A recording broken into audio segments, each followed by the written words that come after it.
Wake up. Something has happened. Good RTS games are hard to come by on consoles. Often they're PC ports that aren't particularly optimized for consoles or controllers. The original Halo Wars for Xbox 360 released back in 2009 and was seen as a saving grace of the genre on consoles. It simplified what are often complex mechanics that RTS games are known for. 8 years on, and Creative Assembly and 343 Industries have delivered the goods with their follow-up to the series, Halo Wars 2. Feels good to have our feet back on real ground again, doesn't it, Alice?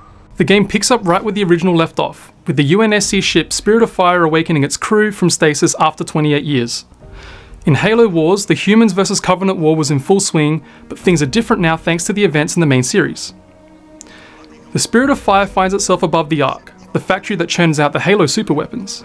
The ship picks up a distress signal from the structure and investigates, becoming confronted with a ragtag group of former Covenant called the Banished. Halo Wars 2 improves on the controls of the original without making the experience feel unfamiliar. Selecting and shuffling between troops is a snap, and assigning custom squads to different directions on the D-pad is a welcome addition. Hero powers make a return here, this time with the ability to level them up as you progress in a mission. It feels as good as ever to drop ODSTs in the heat of battle or call in airstrikes with the Archer missiles. The campaign itself doesn't overstay its welcome, with 12 missions clocking in at around 7 hours in total. Halo Wars 2 doesn't bog itself down in complex systems or strategic planning to get a solid experience across. Rather, it focuses on what makes the Halo series memorable: good story, interesting characters, and lots of action.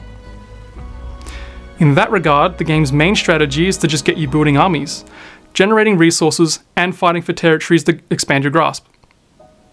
That said, those playing the game on PC might find Halo Wars 2 a bit too simplistic to really come back to the campaign, but that's where multiplayer comes in. The biggest addition to Halo Wars 2 is Blitz mode. Blitz takes away the need to build bases and manage resources or squad upgrades by replacing them with cards. Think the original Halo Wars mixed in with Hearthstone. Blitz games are 1v1, 2v2 or 3v3 territory modes, where the objective is to have the most zones. Having more zones generates more points, and the first to 200 wins. In order to build units or call support strikes, you need to earn energy points which accrue over time or by destroying energy cores after they're dropped into the field. These points are then spent on cards dealt in your hand to build units or call in support strikes. You'll always have 4 cards in your hand, with each card costing a different price depending on their function or how rare they are. Blitz cards are earned throughout the campaign, leveling up your rank, or spending real money in the store for booster packs. Many cards are specific to hero decks, which are named after leader characters in the campaign, though some are neutral within the UNSC or Banished factions. These can be customized to suit your playstyle, and matches usually only last between 5 to 7 minutes at a time, which is perfect if you only want to get a couple of quick rounds in. Otherwise, if you're up for longer, more strategic skirmishes, competitive matchmaking is here too. As mentioned earlier, Halo Wars 2 is also playable on Windows 10 PCs if you bought the digital version.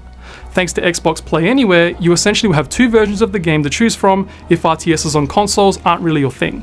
Your save files will even transfer over in the cloud. The game does have a couple of faults though. There's quite a sharp difficulty spike towards the end of the campaign, but that's because the game forces you to play outside of your own style that you're comfortable with.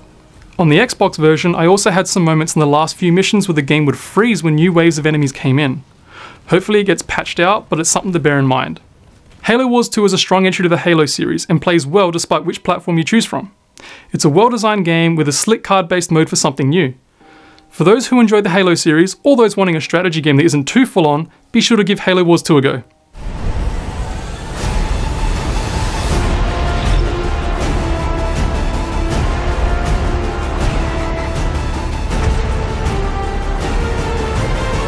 It's time to show them what power really means around here.